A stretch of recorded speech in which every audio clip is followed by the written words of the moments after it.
Hello student, आपको मैंने पिछले वीडियो में ब्लड ग्रुप का इनहेरिटेंस बताया था, इनहेरिटेंस ऑफ ब्लड ग्रुप। इस वीडियो के माध्यम से मैं आपको एक और न्यूमेरिकल पोर्शन समझा रहा हूँ जो कि कंपटीशन एग्ज़ाम में, बोर्ड के एग्ज़ाम में आपको मिलते हैं। और ये जो टॉपिक है आपका, इसको हम लोग बोलते हैं सेक्स लिंक्ड इनहेरिटेंस।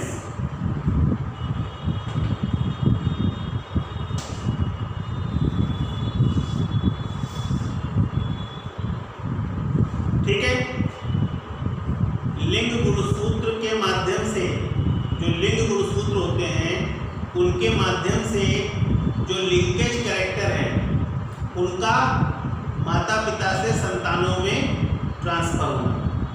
ठीक है, आपको डिटरमिनेशन ऑफ सेक्स में मैंने बताया था कि एक्स क्रोमोसोम और वाई क्रोमोसोम, ये दो तरह के क्रोमोसोम होते हैं, जिसमें वाई क्रोमोसोम जो होता है इसमें सेराइल जीन होता है और ये एक फैक्टर को रिप्रेजेंट करता है जिसको बोलते हैं TDF, टेस्टिस डिटरमाइनिंग फैक्टर। अब ये जो टेस्टिस डिटरमाइनिंग फैक्टर है ये जिस ह्यूमन में होगा वहाँ पर ये टेस्टिस के डेवलपमेंट को क्या करेगा, प्रमोट करेगा। तो इसी कारण से जिस ह्यूमन में वाई क्रोमोसोम होता है उसका लिंग क्या हो जाता है, मेल। आया समझ में? क्लियर है?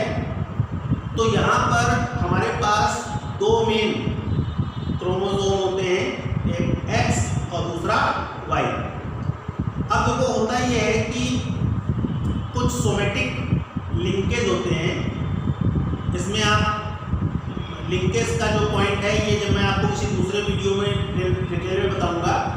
फिलहाल इस वीडियो में मैं आपको थोड़ा सा न्यूमेरिकल पोर्शन समझाना चाह रहा हूँ। देखो मॉर्गन जो है इन्होंने सबसे पहले लिंकेज के बारे में अपने ऑब्जर्वेशन किए।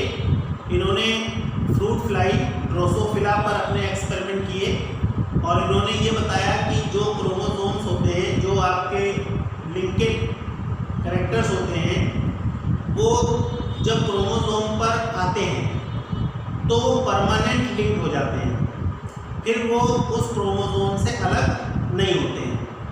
तो यहाँ पर अगर एक्स क्रोमोसोम पे लिंक है तो वो एक्स लिंकेज कैरेक्टर कहलाता है, अगर वो वाई पर है तो वाई लिंकेज कैरेक्टर कहलाता है। समझ गए? यहाँ पर जो इनहेरिटेंस है वो न्यूमेरिकल के लिए सिर्फ एक्स क्रोमोसोम के लिए आती है। समझ गए?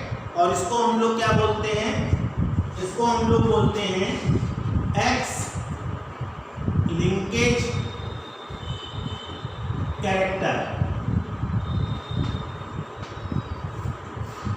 तो यहां पर जो एक्स क्रोमोसोम है, जब इस पर कोई कैरेक्टर लिंक होता है तो वो एक्स क्रोमोसोम के द्वारा ही जनरेशन बाय जनरेशन इनहेरिट होता है। समझ गए? अब देखो, अगर हम मदर की और फादर की बात करें तो मदर के पास डबल एक्स होता है, एक्स एक्स, और फादर के पास एक्स वाई होता है। ठीक? जो डॉटर है यानी कि जो पुत्री है उसके पास एक एक्स मदर से आता है और एक एक्स कहाँ से आता है, फादर से। समझ गए? तो ये जो एक्स लिंकेज इनहेरिटेंस है उसमें अगर ये कैरेक्टर पुत्री में जा रहा है, अगर वो डॉटर में जा रहा है तो डॉटर में ये कैरेक्टर कहाँ से, माता और पिता दोनों से आएगा, माता और पिता दोनों से आएगा।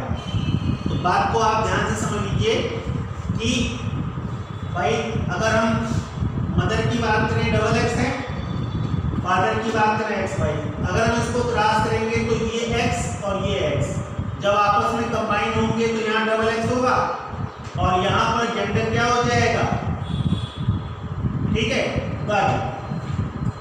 और अगर ये एक्स इस वाई से टच होगा तो एक्स वाई, और यहाँ पर जेंडर क्या होगा, बॉय।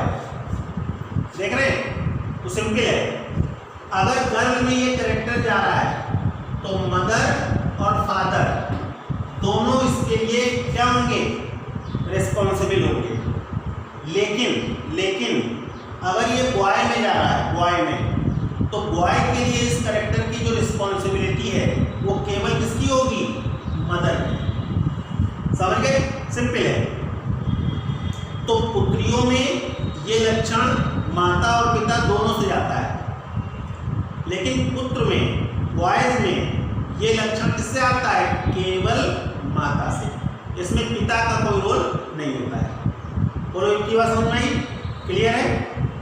अब देखो, अगर हम इस कैरेक्टर को माता और पिता दोनों के लिए या स्त्री और पुरुष दोनों के लिए समझें, तो पहले आप इस पॉइंट को समझ लें, तो इससे आपको क्वेश्चन को सॉल्व करने में क्या होगा, आसानी होगी। देखो, सबसे पहले अगर हम बात करते हैं फीमेल की,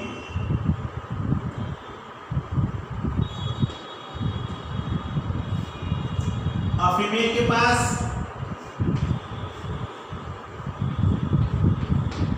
डबल एक्स है, मालूम नहीं है।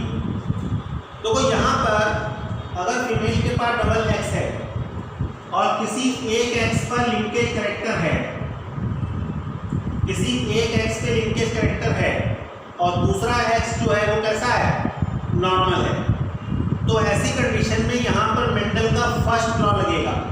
और फर्स्ट लॉ मेंडल का क्या है, लॉ ऑफ डोमिनेंस कैरेक्टर। यानी कि जिस क्रोमोसोम पर ये कैरेक्टर होगा वो रिसेसिव होगा और जो नॉर्मल होगा वो कैसा हो जाएगा, डोमिनेंस। आई बात समझ में। तो ये वाला जो क्रोमोसोम है ये आपका होगा रिसेसिव, और जो नॉर्मल वाला है ये क्या हो जाएगा, डोमिनेंस। अब आपको मालूम ही है मेंडल का फर्स्ट लॉ क्या कहता है, जो डोमिनेंस है वो रिसेसिव को हाइड कर लेगा। तो अगर किसी फीमेल में उसके सिंगल एक्स पर कैरेक्टर है और दूसरा एक्स कैसा है, नॉर्मल, तो ऐसी कंडीशन में जो फीमेल है वो डिजीज को क्रिएट नहीं करेगी। यहाँ पर मैं आपको ये बता दूँ कि जो एक्स लिंकेज कैरेक्टर होते हैं इसमें बहुत सारी बीमारियाँ आती हैं, जिसमें से दो बीमारियाँ बहुत मेन हैं जिनको हम लोग बोलते हैं कलर ब्लाइंडनेस, हीमोफीलिया, एल्केप्टोनूरिया, जिसमें से मेन आपकी कलर ब्लाइंडनेस और हीमोफीलिया, ये कॉमन बीमारियां हैं जो आमतौर पे होती हैं। इसको हिंदी में बोलते हैं परांधता और हीमोफीलिया। परांधता में रेड और ग्रीन कलर की पहचान नहीं होती है और हीमोफीलिया में ब्लड क्लॉटिंग नहीं होती। जैसे मान लीजिए अगर कहीं पर कट हो गया तो ब्लड का जो फ्लो है वो स्टॉप नहीं होता है, उसमें क्लॉट नहीं जमता है। समझ गए, क्लियर।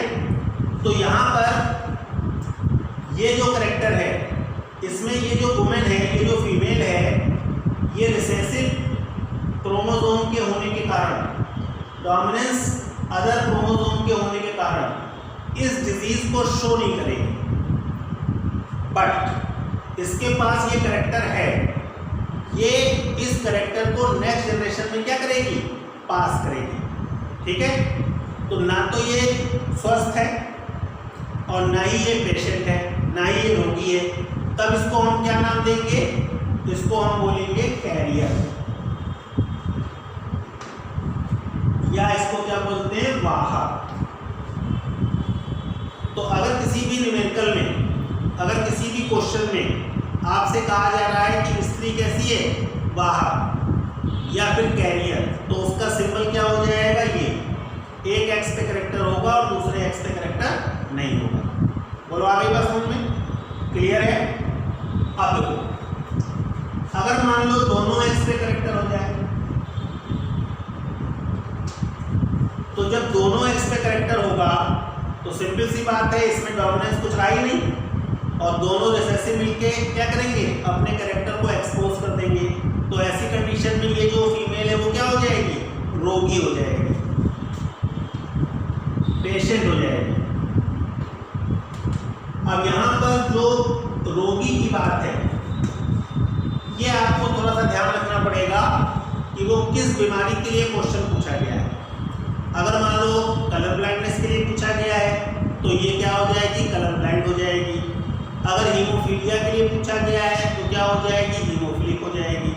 ये आपको ध्यान रखना पड़ेगा कि क्वेश्चन में किस रोग से रिलेटेड बात की गई है। समझ गए, बात समझ में आ गई। तो उसके बाद तीसरा जो पॉइंट है वो क्या है, किसी भी एक्स पे करेक्टर नहीं है।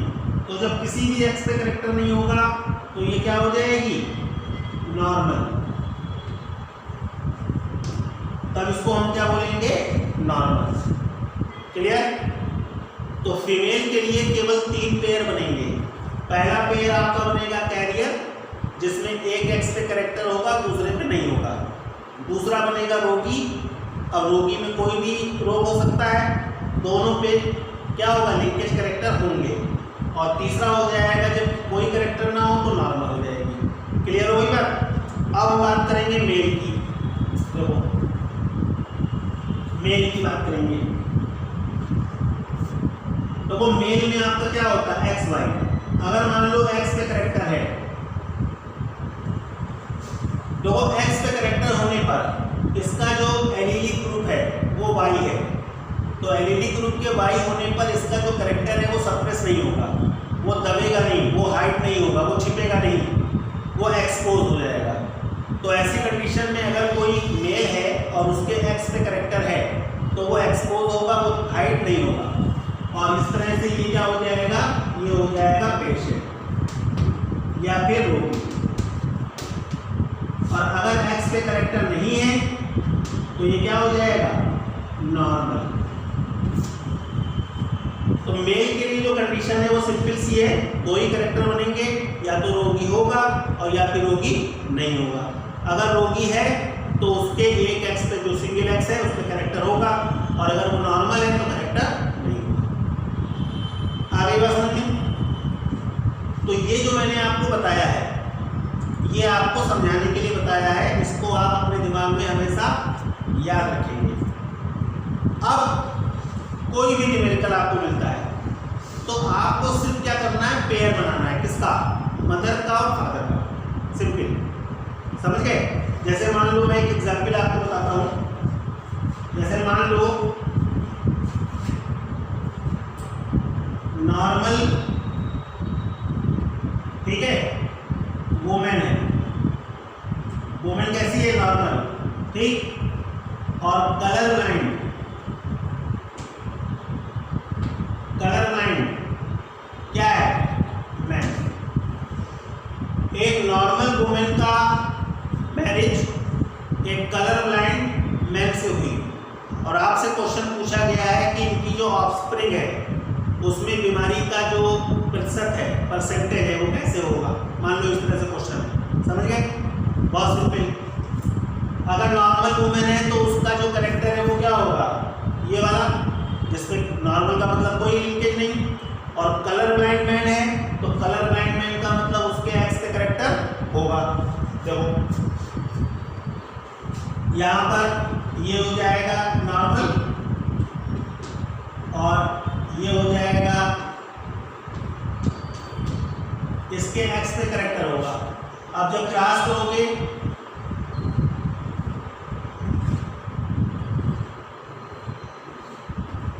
तो वो एक्स एक्स, यहां पर एक करेक्टर आया,